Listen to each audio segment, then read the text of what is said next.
परमेश्वर के धन्य नाम की महिमा हो। प्रभात मनन के सत्र 2942 में आप सभी का बड़े प्रेम के साथ स्वागत करता हूँ। ये आज के मनन के लिए हम पढ़ते हैं प्रकाशित वाक्य अध्याय 12 पद 6। और वह स्त्री उस जंगल को भाग गई जहाँ परमेश्वर की ओर से उसके लिए एक जगह तैयार की गई थी कि वहाँ वह 1260 दिन तक पाली जाए।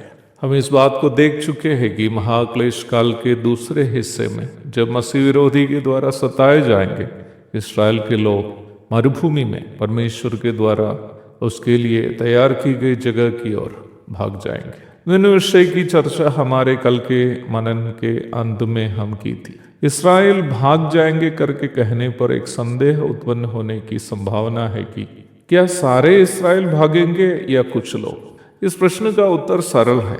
जो लोग मसीह विरोधी का विरोध करेंगे अथवा यरूशलेम मंदिर में रखी गई मूर्ति के सामने दंडवत करने से जो इनकार करेंगे उन्हें ही भागना पड़ेगा। जो लोग मसीह विरोधी का विरोध नहीं करेंगे अथवा यरूशलेम मंदिर में मसीह विरोधी के द्वारा रखी जाने वाली मूर्ति के सामने दंडवत करने के लिए तैयार है, उन्हें भागने की जरूरत नहीं पड़ेगी। उपलब्ध जानकारी के अनुसार वर्तमान इस्राएल में लगभग 24% यहूदी ही धार्मिक यहूदी हैं जो मसीह का आगमन की प्रतीक्षा में जीवन बिता रहे हैं। उन्हें ही सायोनिस्ट यहूदी अथवा सायोनिस्ट ज्यूस कहते हैं, अर्थात 25% से भी नीचे। लगभग 75% यहूदी अपने आप को धर्मनिरपेक्ष या फिर नास्तिक मानते हैं। इन धर्मनिरपेक्ष या नास्तिक यहूदियों को हम मसीही गर्व से कहने वाले यहूदी संस्कृति या न्याय व्यवस्था के विधियों से कोई लेना देना नहीं है। बाइबल की भविष्यवाणियां भी इन तथ्यों का समर्थन करती है। जकरिया 13 की 8 और 9 में हम इस प्रकार पढ़ते हैं, यहोवा की यह भी वाणी है कि इस देश के सारे निवासियों की 2/3 मार डाली जाएगी और बची हुई 1/3 उसमें बनी रहेगी। उस 1/3 को मैं आग में डालकर ऐसा निर्मल करूंगा जैसा रूपा निर्मल किया जाता है। वे मुझसे प्रार्थना किया करेंगे और मैं उनकी सुनूंगा। मैं उनके विषय में कहूंगा ये मेरी प्रजा है, और वे मेरे विषय में कहेंगे यहोवा हमारा परमेश्वर है।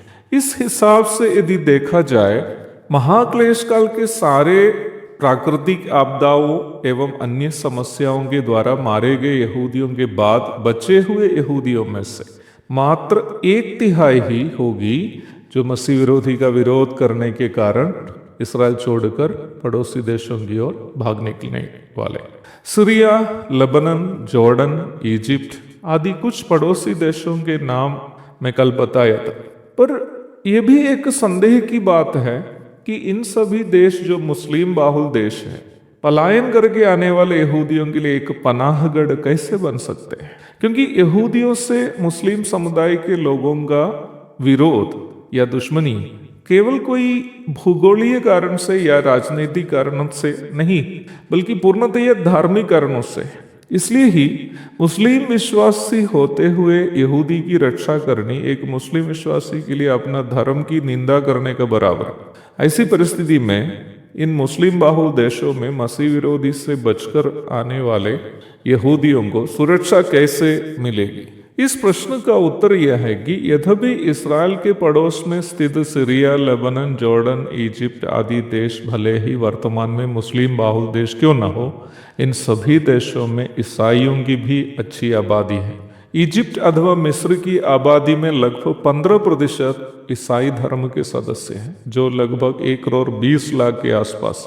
मिस्र के कॉप्टिक मसीह लोग वहां के बहुत ही पुराना मसीह समूह है। जॉर्डन में लगभग 4 लाख मसीही हैं। लेबनान की आबादी में लगभग 41% ईसाई हैं। इतना भारी गृहयुद्ध आदि के बाद भी सीरिया में अभी भी 50,000 से भी अधिक मसीही रहते हैं। जॉर्डन के फुहाइस अल हुस्न आदि शहर मसीही बाउल शहर है। पर दुखजनक बात यह है कि यद्यपि यहाँ के ज्यादातर मसीह समूह जो पूर्वी ऑर्थोडॉक्स चर्च और ग्रीक ऑर्थोडॉक्स या ग्रीक कॉप्टिक चर्च के सदस्य हैं, वे अपने मसीही इतिहास तथा पहली शताब्दी की कलीसिया से उनके संबंध पर गर्व करने वाले भी क्यों न हो, फिर भी ज्यादातर मध्य पूर्व एशियाई देशों के पौराणिक परंपरा के मसीहियों को ना ही उद्धार का अनुभव है, ना ही वचन की शिक्षा से उनका कोई लेना देना है। मेरे कई मित्र जो मध्य पूर्व एशियाई देशों में नौकरी करते हैं, जो केरल से हैं, उनको देखकर इन सब जॉर्डन, लेबनान आदि क्षेत्र के पौराणिक मसीही लोग इन केरल के मसीह विश्वासियों के जीवन देख करके वे लोग कहते हैं कि अरे आप ही लोग तो ओरिजिनल क्रिश्चियन हो, हम तो केवल नाम के ही हैं।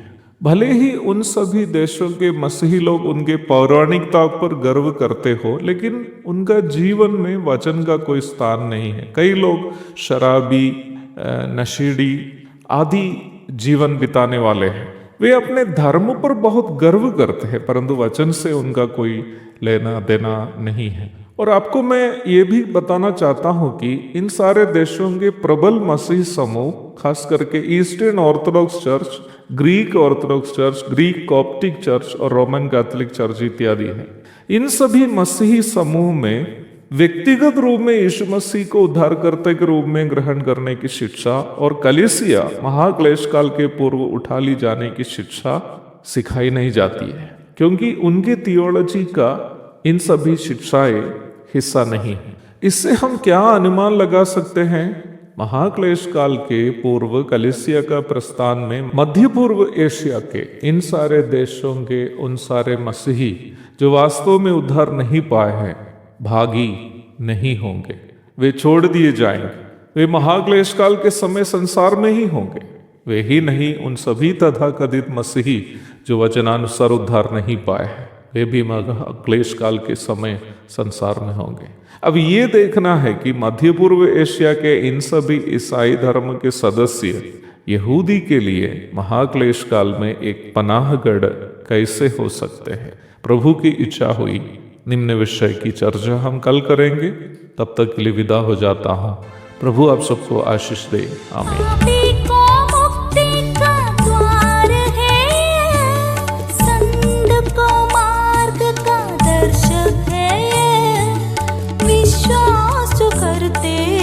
उसके लिए अनंत जीवन का साधन है ये है वचन, प्यारा वचन, यीशु मसीह का प्यारा वचन।